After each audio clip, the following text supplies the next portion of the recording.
Welcome to another episode. With me is Amit Khwaja in Dubai. I'm Sadi Raza here in Dallas, Texas. We're going to do a preview for the India-Pakistan game tomorrow, Sunday, June 9th. So, not two undefeated teams going into this, as we were expecting. Unfortunately, Pakistan was upset by the US on Thursday. But in T20, anything can happen.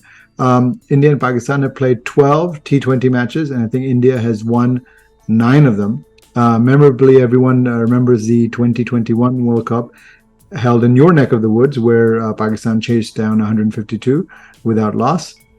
And their fans will be hoping for something along those lines. I think India has a more settled lineup going in. I think their big question is, does Kuldeep play or not? He's troubled the Pakistani batters in the past, especially Babar.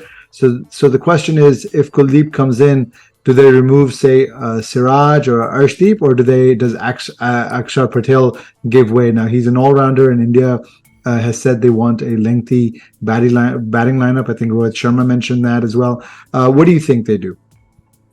Well, Sadi bhai, I do believe that one of the pacers has to be dropped. I think Arshdeep Singh, he has that left arm angle. He did get Babar Azam out for a golden duck in the previous World Cup.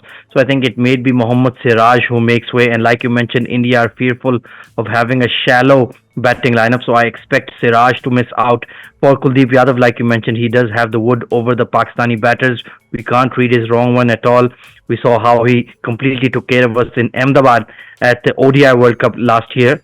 So I certainly expect Siraj to have to make way, and they're going to bank on Hardik Pandya to give them that third seamer's role. He bowled quite well against Ireland. We've seen that the pitch in Dallas in New York is conducive for seam bowling, especially if you hit the deck. Mohammad Siraj likes to pitch the ball up and swing it. So I don't think he quite suits the requirements. And of course, if India want to go with a deep batting lineup and play Kuldeep, then one of the pacers like Siraj will have to make way. I think you make a good point, especially bowling full on this deck is not sort of conducive to bowling. So, and I think India would make a mistake, and I think the Pakistan camp would be very happy if they don't see Kuldeep's name in the starting lineup. From the Pakistan side, as far as team news, there was some concern about Imad. Initially today, we had reports that he was out, but then Gary Kirsten came out in his pre-match interview. And pre-match press conference, and he said that Imad is fit. I'm assuming that means he will play. And then the question is, if he comes in, is it Azam for Imad, or do you think Imad comes in for Usman Khan? That's the only other sort of only other player that I think they would drop. I don't think they would drop Haris Rauf to bring in Imad. I think they'll go with 4 pacers. Your thoughts? Oh, absolutely. I completely agree with you. Azam in his current state in the batting, and of course, if he's not going to be the wicketkeeper, is basically unplayable. He's just looking completely mentally short with the bat in hand. And if he's not the number one wicketkeeper, if they don't trust him in that role either, then I don't see what marginal utility he offers to the Pakistan playing 11 at the moment. Imad Wasim is not that great of a bowler either, but at least you can rely on him in his lower order batting. At least you can rely on him more than Azam Khan in his current state. So I expect that to be the only change. Usman will continue at 3, and Imad Wasim will slot in for Azam Khan. The one advantage of Imad is, of course, you now have 3 bowlers between Imad, Shadab, and Iftikhar to get out 4 overs, and you can do that depending on matchups. Azam gets criticized, some justifiable, some unjustifiable, but I will say that Rizwan's keeping was pretty average in the US match, especially in the super over. That was highlighted. I think the difference between the 2 keepers really came through by the 2 keepers. I mean, the US keeper and the Pakistan keeper in that super over, whereby the US bowled wides as well, but we couldn't capitalize. Whereas on the Pakistan side, Rizwan actually gave up the overthrow as well, which led to 3 runs on that one ball. Yeah, Mohammad Rizwan is not the slickest keeper you've ever seen, especially when it comes to those direct hits when they're looking to steal a bye. That's not quite his forte. You're absolutely spot on that he was below par in that super over and in the overall game as well. But if you look at the other option being Azam Khan and Usman Khan, who is not a frontline wicketkeeper at all, I think you'll just have to go with the Rizzler overall. He is a very good keeper. Perhaps the pitch was playing tricks as well. It was reversing as well for the Pakistani seamers, so that could have made it a bit more difficult as well. But of the three options we do have on the table, clearly Mohammad Rizwan is the number one as a keeper. The other thing that happened is, I think with Canada winning, this has become an elimination game for Pakistan. I think their path to a Super 8 is much more challenging should they lose to India tomorrow.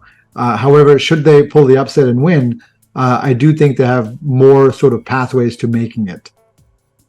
Well, then they will need the Irish to do them favors against the USA. So we would need Ireland to beat USA, and then of course to beat Ireland ourselves. So like Pakistan typically do in every ICC tournament, they never rely on themselves and their own skills and their own merit to go through to the playoff stages. They need A to beat B, B to beat C, D to beat F, F to beat X, and so on and so forth. We're really used to it by now, and that's just the way it is with Pakistan in these ICC tournaments. Of course, fans will remember in '92 we got a rain point against England, and of course we needed the West Indies to beat Australia in that last group game, which also happened. One other question in this, the toss. We saw again today that in the South Africa-Netherlands game, which we'll touch on later, the Netherlands. They struggled to 103, but the South Africans made a meal of challenging as well. We talked about it yesterday. I think a 160 score is going to be quite challenging if someone puts that up in the first inning. I think 160 might be almost improbable to chase here the way the wickets are behaving. Even a 140, 145, I would gladly take that run chase for Pakistan if they are expected to bowl first, if they win the coin flip. But the 160 is absolutely going to be very, very difficult, and the Indian batting lineup does have that quality to get that kind of score. So hopefully the coin flip goes our way. Hopefully we strike early in the power play, and hopefully we'll be able to get to that chase if it's a manageable score. We've seen that you cannot play at that 140, 150 strike rate at all when you're playing in the North America, when you're playing in Dallas or in New York. So certainly it suits the kind of top order we have currently. But if Babar Azam is going to be 7 of 23 in the power play, then I don't think even 140 is chaseable.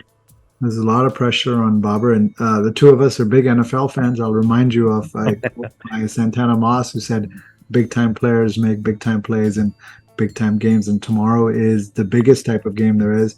I think Babar is due. He's not the only one. I think the entire team is due. Amir, we brought him back for these big games. Shaheen, it'd be wonderful to see him strike in the first over the way he did in 2021. I think a lot of things have to fall in place for Pakistan, but that's why they play the game not on paper, but in the ground, and that's why we'll tune in to watch. Well, we literally hit rock bottom versus the US. We saw the fielding was poor, the batting was terrible in the power play, and then we lost that middle collapse in the middle overs as well, that flurry of wickets going down, and of course the wides with the bowlers as well. The execution and the field setting was very poor at the death as well. So there's literally, the only way is up here, Sadi Bhai. So let's hope they really pull their socks up. They're really motivated for this game, and hopefully we get what will certainly be an upset if we beat India tomorrow. And I think for most fans, they want to see some fight. They want to see some grit, some cricketing smarts. Wins and losses happen in sports. I think it's the manner in which, if you do lose, how that happens. I think that's important. Oh, absolutely. You can't just lie down and take a beating against India. You have to challenge them. You have to not play to their reputation. Sometimes it's been the case with the Pakistani players. They're a bit too complimentary and too overawed by the Indian players. Hopefully they'll go toe-to-toe and look them eye to eye and say that, hang on, we're here to compete as well. We're here to beat you. We have done it in the past. Like our slogan is, we will. So let's hope they will tomorrow. We'll all be tuning in to watch. Thank you very much.